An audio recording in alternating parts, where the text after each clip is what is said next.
सी Jinping जो है, इसके समय भी बहुत तेजी से विरोध हो रहा है। चाइना में सी जिनपिंग के खिलाफ बहुत तेजी से बगावत हो रही है। इसने भी वही सहारा लिया जनता का ध्यान भटकाने के लिए। इसने भी भारत से लड़ाई थोपने के लिए कई बार अक्षय उत्साह वाले काम किए हैं। अभी हाल में इसने तवांग में घुस गया, अरुणाचल प्रदेश का जगह है तवांग घाटी। तवांग में जहाँ बोमडीला दर्रा भी है, तवांग जिला में है, वहां पे चाइनीज सैनिक ऊपर आने लगे भारतीय पोस्ट पर। भारतीय सैनिकों ले डंडा मार के कपार फाड़ दिया सब चाइनीज सबका। एक भी भारतीय को किसी भी तरह की गंभीर चोट नहीं आई है, ना ही कोई भारतीय सैनिक शहीद हुआ है। ये हमारे रक्षा मंत्री का खुद का संसद में दिया हुआ स्टेटमेंट था।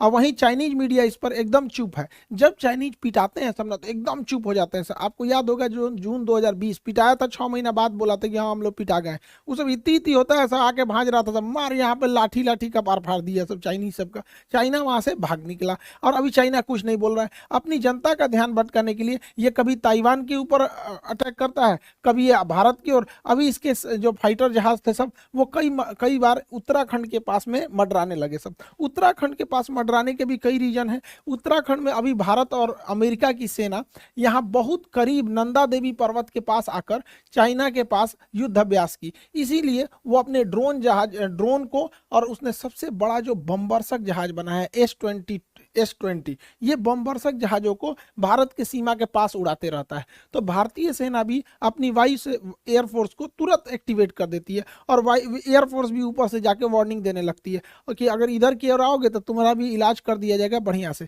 चाइना को पता चल गया है कि भारत की अब विदेश नीति जो है काफी एग्रेसिव हो गई और ये होना भी चाहिए। हमें अपने दुश्मनों को पहचानने में क्षणिक भी देर नहीं करनी चाहिए।